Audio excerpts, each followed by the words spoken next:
And recording is going. So we pick up a little bit after the chaos and probable bloodshed of the attack on the academy. While it hasn't completely quieted down, it has gotten quieter, with the resulting attack being stopped seemingly, and the person who seemed to be taking over for the big attack being caught and put in chains, put into the academy's dungeons, watched over by, from what Lance and Helia had noticed, were royal guards, not academy guards. And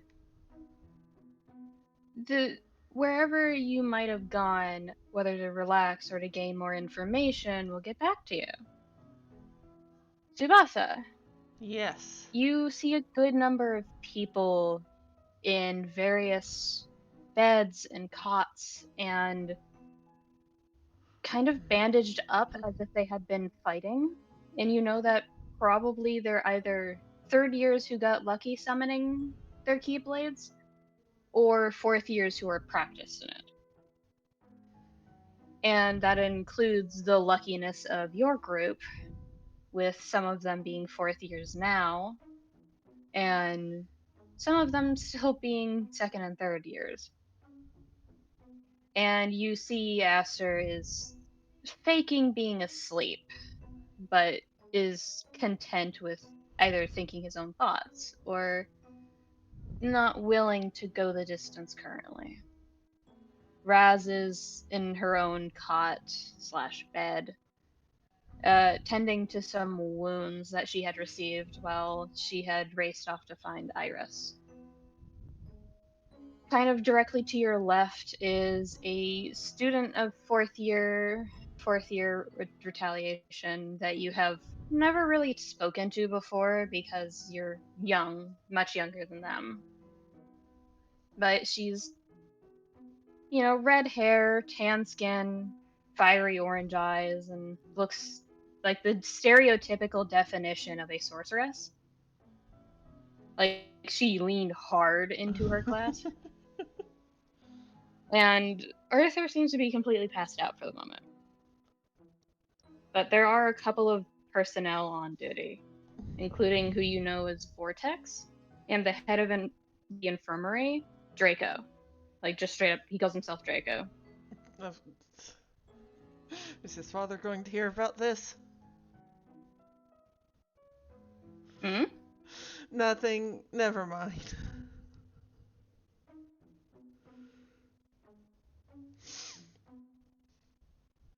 What do you do? Aside from standing there twiddling his thumbs. Are you waiting to do something? Are you waiting for your friends to wake up? Waiting. I'm waiting for my friends to wake up, yeah.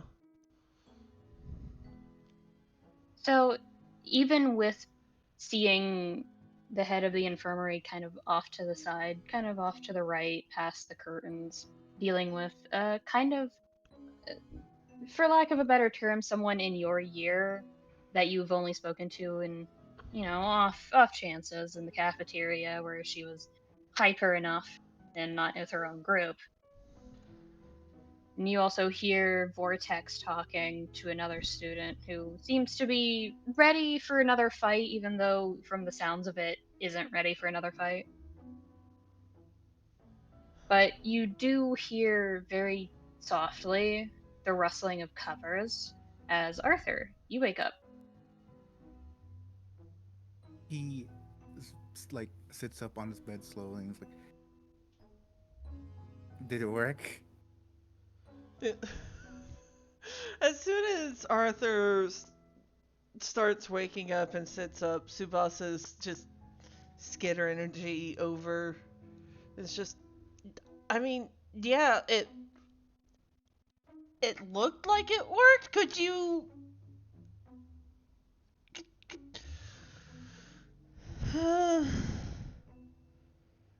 How are you feeling?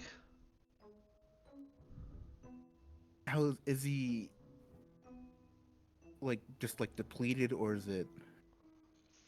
You have a minor amount of mana from resting, but it's kind of like that pins and needles sensation you get all across your body when you kind of fall asleep too hard and then wake up suddenly. Mm, So it's like, you're fine, but Jesus Christ, this is an uncomfortable feeling. yeah, nothing permanent.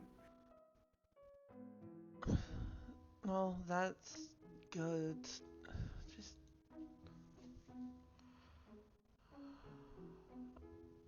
he just takes a moment, like um, putting his head in his hands. Just next time, maybe you could get some help when you're going to purify the pure fucking darkness. That would be a good idea. I will take that into account. And you hear Aster still pretending to be asleep, but poorly, much more poorly this time because he's speaking.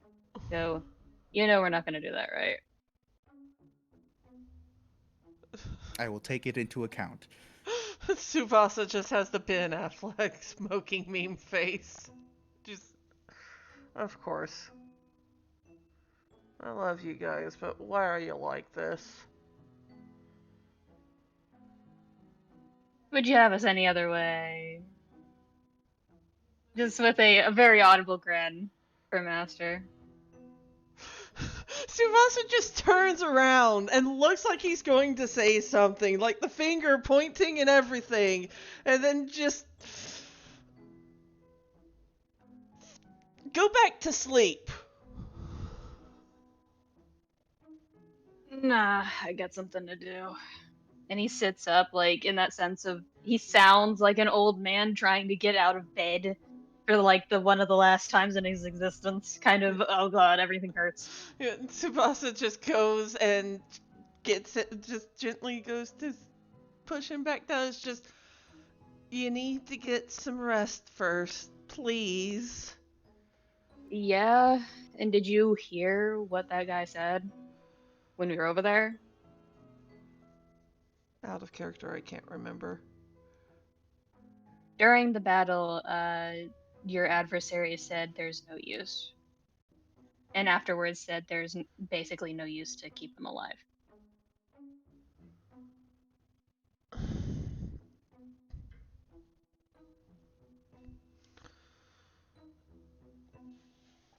Even after basically implying that he knew you guys. Yeah. Just, I mean,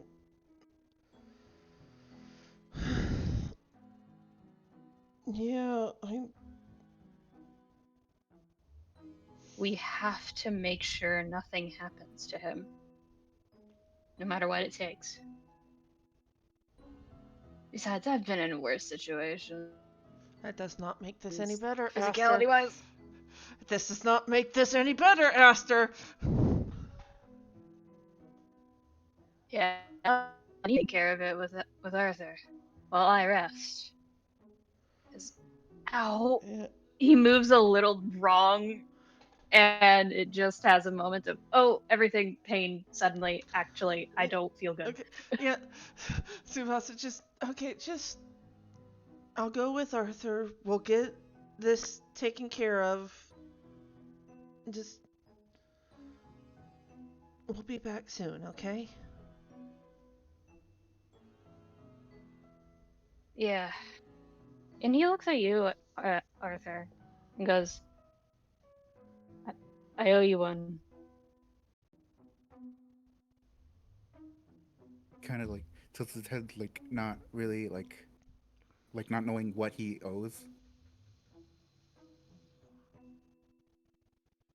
Because I know as good as anybody else that you're going to try and get some answers to.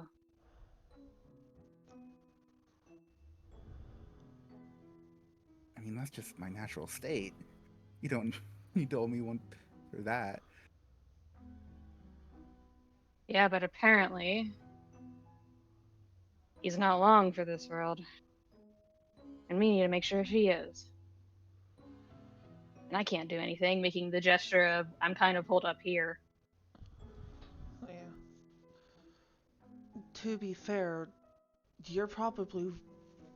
Tsubasa does turn to Arthur. It's just like, to be fair, you're probably one of the better people to try to convince them not to.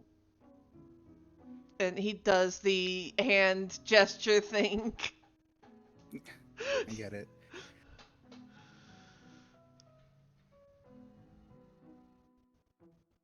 And then he And just. then That's, Aster kind of visibly thinks for a moment. Haven't you already pulled your royal card? It's for it's what? been over a year. For what? Chair, don't you remember in the redhead? Right, right. I don't know. Maybe I could pull the noble card? Do what you gotta. I'll owe whoever keeps him alive long enough for me to get to him. Alright. Let's go try.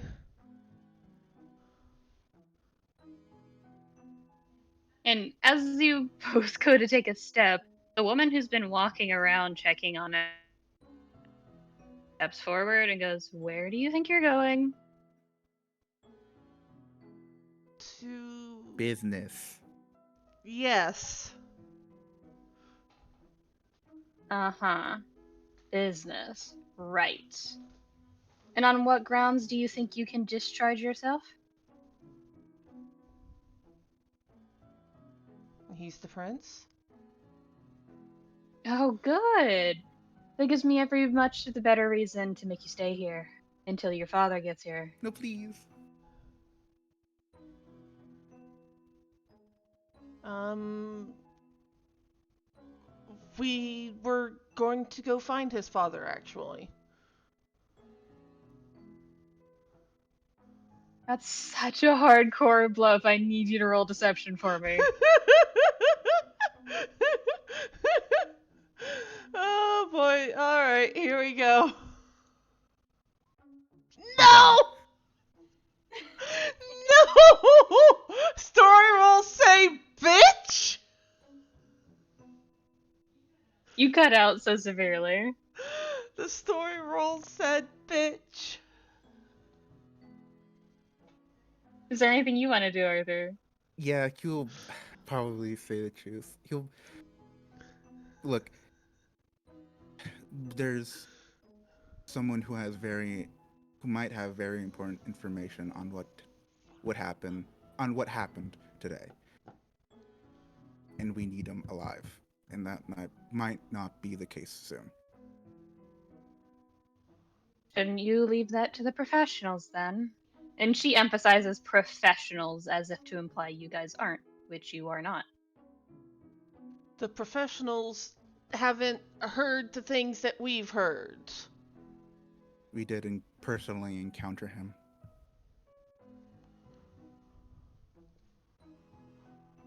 She just sighs. Keep-laters.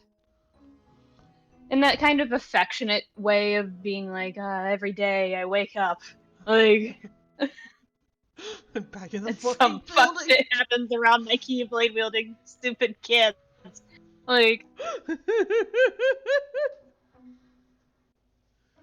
and she gestures over towards the right side of the infirmary. Make sure you tell Vortex where you're headed. Then I'll be fine, as long as he gives you the okay. Alright. Just if you end up back here worse than you were before, I'm not letting you go. To be fair, I was only here because of these two. And you didn't look any better. Mm. You should be thankful I did not put you on a cot. Let's go, Arthur. He just Okay. grabs Arthur by the arm. Oop. Fucking abscond. He does let go of Arthur's arm after a moment, just like, all right, let's go. We're gone. We're gone.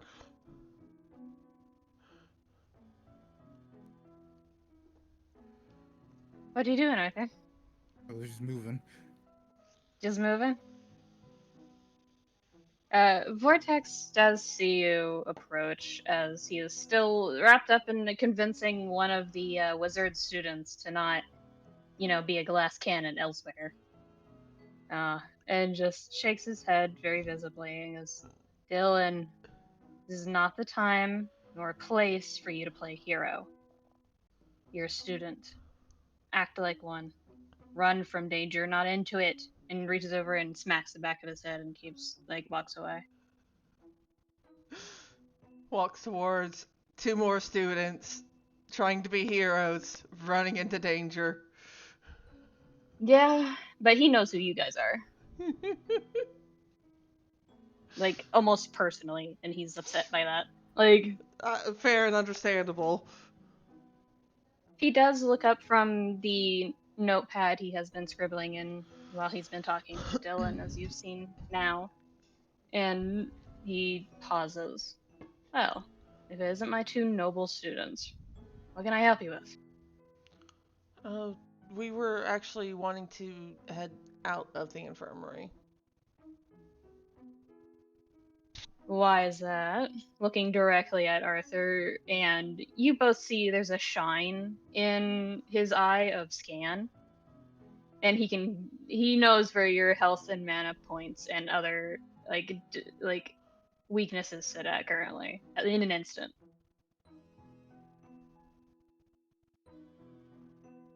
And what's worse is that apparently he's gotten so good at it that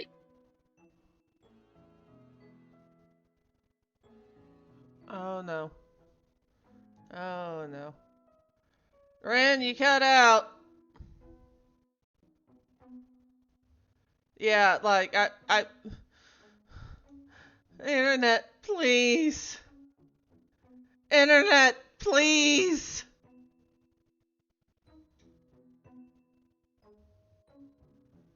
Fucking pausing. Alright, unpaused. it's strange. When it comes to scan, it always feels like to some degree there are eyes on you. In unpracticed scan, it feels like eyes are drilling into the back of your head or staring directly into your soul. With him, you couldn't even tell, even when he was looking at you, unless you had seen the shine in his eyes. Which both of you did because of your high passive perception. But if it had been any lower, you wouldn't have noticed. But he can tell that you guys are not sitting all too pretty, physicality-wise.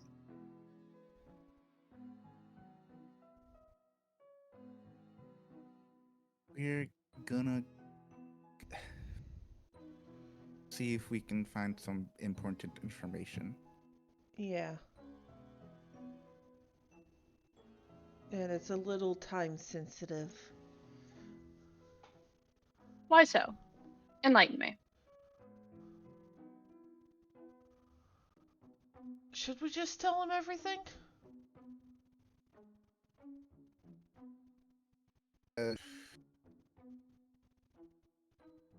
Well, we can well, I mean, I think we can at least mention that the thing we need to get, because the information that we need to get, well, the person we need to get it from probably isn't going to be in this world for a whole lot longer. What? Hello? Wait, oh my god.